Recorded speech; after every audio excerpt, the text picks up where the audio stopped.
ચાતુર્માસ પૂરો થાય ત્યારે આપણે નિયમો કેવી રીતે છોડવા જોઈએ. તો નિયમો છોડવામાં એવો કોઈ ખાસ વિધિ નથી, પણ એક 4 મહિના સુધી આપણે વ્રત કર્યું છે, કંઈ જપ કર્યા હોય તો એનું ઉદ્યાપન આપણે અવશ્ય કરવું જોઈએ. એ સામાન્ય શાસ્ત્રનો ધર્મ છે ને 42મા અધ્યાયમાં પણ એના વિશે સતાનંદ સ્વામી થોડુંક લખ્યું છે. તો આપણે જે કંઈ વ્રતની સમાપ્તિ કરીએ છીએ, નિયમની સમાપ્તિ કરીએ છીએ, એમાં આપણે સાધુ બ્રાહ્મણોને ભોજન કરાવીએ, ઠાકોરજીને થાળ કરાવીએ, ગાયોને, કૂતરાઓને, ગરીબોને આપણે કંઈક દાન કરીએ, એને મદદરૂપ થાય આવી રીતે કંઈક વિશેષ દાન પુણ્ય કરી અને આપણે નિયમોની સમાપ્તિ કરવાની હોય છે. અને જ્યારે નિયમો પૂરા કરી ત્યારે ઠાકોરજીને આપણે પ્રાર્થના કરવી કે હે પ્રભુ, હે મહારાજ, 4 મહિના સુધી મેં આ નિયમો ગ્રહણ કર્યા હતા, એમાં જો કંઈ ભૂલ રહી ગઈ હોય, કંઈ અપૂર્ણતા હોય તો તમે એને પૂર્ણ કરજો અને આ નિયમો દ્વારા તમે મારા ઉપર રાજી થઈ અને મારી આ ભક્તિને આપ સ્વીકાર કરો.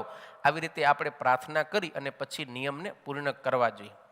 બીજી એક વાત, અષાઢ સુદ એકાદશીથી આપણે નિયમો લેવાના હોય છે. તો ઘણી વખત કોકને નિયમો લેવામાં ખબર ના પડ્યો કે આજે નિયમની એકાદશી છે ને રહી ગયો તો પછી આપણા સંતો એમ કહેતા હોય છે કે અષાઢ સુદ એકાદશીથી કરી અને અષાઢ સુદ પૂનમ આ 5 દિવસ સુધી આપણે નિયમો લઈ લેવા જોઈએ. બરોબર ને? એકાદશીનો જો નિયમ લેવાનું રહી ગયું તો આપણે 12ના, 13ના, 14ના, પછી ગુરુ પૂર્ણિમા આવે ત્યાં સુધીમાં આપણે નિયમો લઈ શકીએ છીએ. અને પછી એવી રીતે પૂરું કરવામાં પણ કાર્તિક સુદ એકાદશી એટલે પ્રબોધિની એકાદશીથી કરી અને કાર્તિક સુદ પૂનમ દેવ દિવાળી સુધી આપણે નિયમો પૂરા કરી શકીએ. જો 12થી લીધા હોય તો બાજુ 12ના છોડવાના, 14ના લીધા હોય તો 14ના, અને પૂનમના લીધા હોય તો પૂનમ સુધી, નકર છેલ્લી બાકી પૂનમ સુધી આપણે નિયમો લેવા.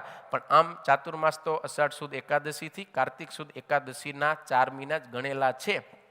પણ આપણે ક્યારેક ભૂલી જતા હોઈએ, રહી ગયું હોય જોવામાં, જાણ થવામાં, તો પછી આપણે એ 5 દિવસ દરમિયાન નિયમો લઈ લેવા અને છોડવામાં પણ એ 5 દિવસ દરમિયાન આપણે નિયમો છોડી શકીએ છીએ. અને આવી રીતે ભગવાનની પ્રાર્થના કરી, ઉદ્યાપન કરી, દાન પુણ્ય કરી અને આપણે વ્રતને છોડવા જોઈએ.